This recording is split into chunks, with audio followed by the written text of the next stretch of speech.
Well, I'm supposed to be racing today, but as you can see, it doesn't look like I'm racing today.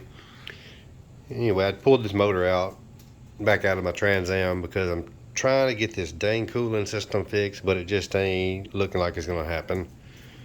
This block is it's just screwed. I wasted a bunch of money on this block. I took this engine on a trade, and when I got it apart, all 8 cylinders were bad, pitted from moisture, from water leaking in the gasket. And I was kind of in a situation where either I was going to just get another block or possibly fix this one. And the only reason why I tried to fix this block is because it had a lot of good stuff done to it, even though it is an old block. It was already machined for a Jussel drive. It was already machined with bushed big lifter bores. Already had 1/2-inch head studs. So just from having that good machine work done, I was like, man, maybe I'll just try to fix this block. So I literally spent $2,500 trying to fix this block. I put all 8 new sleeves in it, decked it, just got everything ready for it and thought I was going to be good. But then whenever I got it running, this is the block that I had the weird cooling issue. The block's been about 3/4 filled before, and apparently there's something wrong with where the water comes in and goes around these cylinders. Apparently there's an issue between here and an issue between here. So this block has no cooling past the first cylinder. So whenever I would take it to the track and run it, I would make a pass and it would run the coolant pressure way up high. I mean, just skyrocket until it would go past the radiator cap and blow water out. Kind of like you had a blown head gasket, but it wasn't a blown head gasket. What the problem was is all the water that sat in these cylinders back here would boil because there's no flow. So the water's just stagnant sitting back there.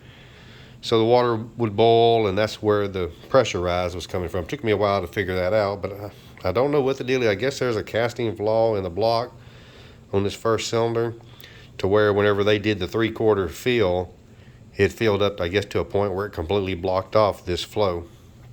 So not sure what I'm going to be able to do with this block. About all it's going to be good for now is just do 100% fill on it and use it as a drag only block. So in the meantime, I dug out my really good short block. So now I'm fixing to put this in there and just put my heads on it. So I dug this out, put a new camshaft in it, and got it all ready.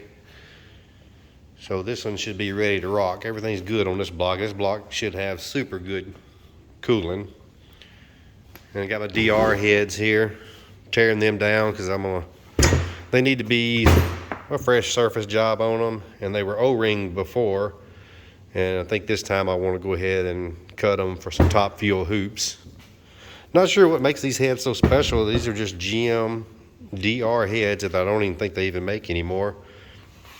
But the heads really impressed me because in this car, 3,600 pound Trans Am, 427 LS with these DR heads, not even a big camshaft. And these things make enough power that the car can run 430s on 10 pounds of boost, which blows my mind that it can run that fast on 10 pounds of boost. It was just a GM head. Been around for a while. Nothing special. I'm not a fan of them because GM really screwed up on this head. This head could have been a top head that everybody would have just dreamed of having. But they went off and did some stupid crap by changing the freaking bolt pattern of the exhaust. Like there was no reason why they couldn't have put a regular LS bolt pattern on this head. And this head would have been sweet. Then it would have just bolted into anything else LS. Would have been great.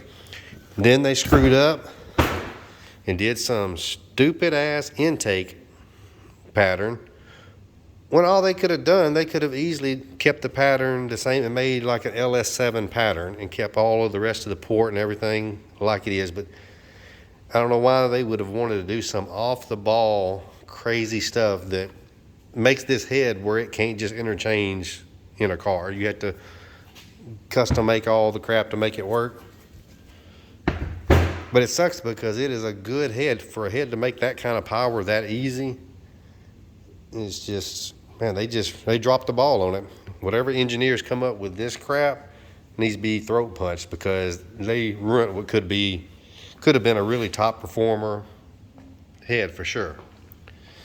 But just a simple, it's just a nice inline head. But man, this thing just makes some ridiculous power. I was so impressed with it whenever I got it going.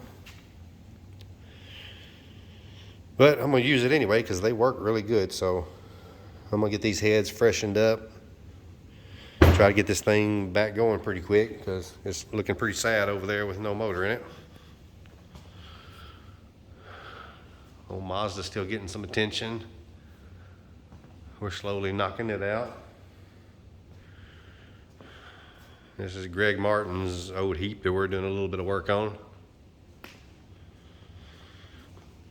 But anyway, that's my situation. I was supposed to be at a really good Mean Street race today, but I really needed to fix my cooling problem, and it spiraled into a disaster. I thought it was gonna be something we'd be able to fix pretty quick, but I'm tired of messing with it. So this one was back in the back room with a bag over it screaming, "Put me in, coach, put me in, I'm ready to go." So it's going in. I just gotta get the heads freshened up and ready to go back on it.